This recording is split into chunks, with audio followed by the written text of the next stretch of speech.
बिल्कुल एक मामला डीटीपी के साथ आपकी बहस हो जाती है। वो मामला हालांकि उस दिन ही आपने उसको कह दिया कि वो मामला जो है कुछ मेरी गलती थी, कुछ उनकी गलती थी।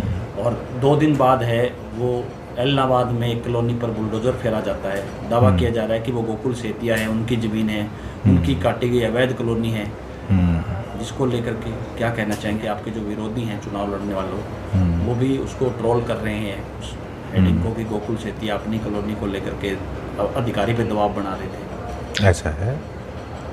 पहली बात है, अधिकारी ने मुझे दिखाया कि कोई गलत काम करवाने के लिए पूर्व विधायक के भाई उन पे दबाव डाल रहे थे, फ़ोन कर रहे थे। और एक आपके मीडिया के माध्यम से मैं एक बात बड़ी ज़रूरी आपको बताना चाहता हूँ, और इसको आप ऊपर लिख के इसको हाईलाइट करिएगा। उन्होंने मुझे बताया कि इन्होंने किसी से फ़ोन करवाया, पूर्व विधायक ने, कि हम सीएम ऑफिस या सीएम हाउस से बोल रहे हैं, तो उनका कोई काम है और वो किया जाए। सीएम साहब इस चीज़ को ध्यान में रखें कि उनके ऑफिस का और उनके रेजिडेंस के कोई इस तरीके से फ़ोन मिसयूज़ करने के लिए कई इस तरीके के लोग करा रहे हैं जो उनकी नॉलेज में भी नहीं होगा। तो एक तो इस चीज़ पे ध्यान करना ज़रूरी है। नीचे सेटिंगें करा के और हर तरीके के काम कराने के प्रयास करते हैं। और इसके साथ साथ आप खुद जाके देखाना कौन सी कॉलोनी, कौन सी मैंने डीएलएफ काट दी।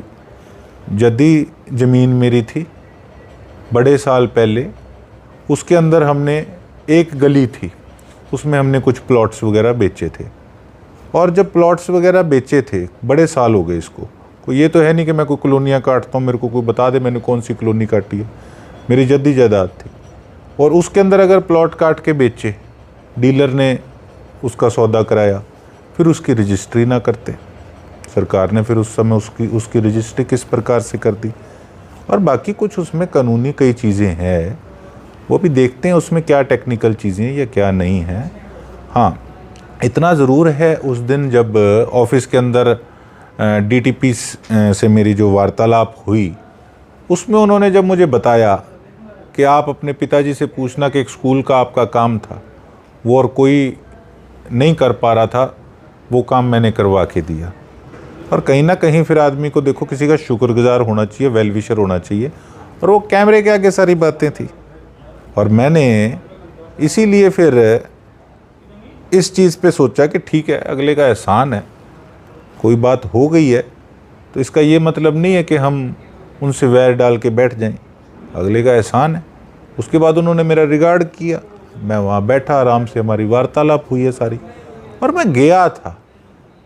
अगर मैं अपने काम के लिए मैं दबाव डलवाना होता या इस प्रकार की बात होती, तो इस प्रकार से तो काम बिगड़ता है, बनता तो नहीं है किसी का। ये तो जो टिप्पणी करते हैं वो तो खुद मूर्ख हैं। जब किसी से काम करवाना होता तो इस प्रकार से काम होता है। मैं तो जिस व्यक्ति के साथ गया, मेरा तो खुद का कोई पर्सनल लॉस होता हो,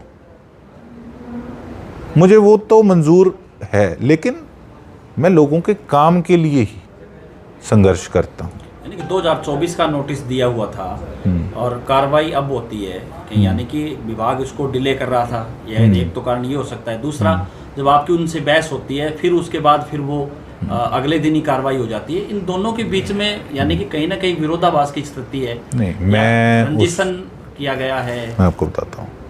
अब प्रोटोकॉल की बात आई, प्रोटोकॉल के अंदर मैं अब कमेटी की मीटिंग में गया, मुझे कौन सा पता नहीं कि किस प्रकार से प्रोटोकॉल मेरा क्या है और क्या लागू होता है, मुझे पता उस चीज़ का। लेकिन मैं उस चीज़ की हेकड़ी दिखाऊं, जी मैं तो एमएलए हूँ, मैं तो विधायक हूँ, मैं ये कर दूँ, मैं वो कर दूँगा।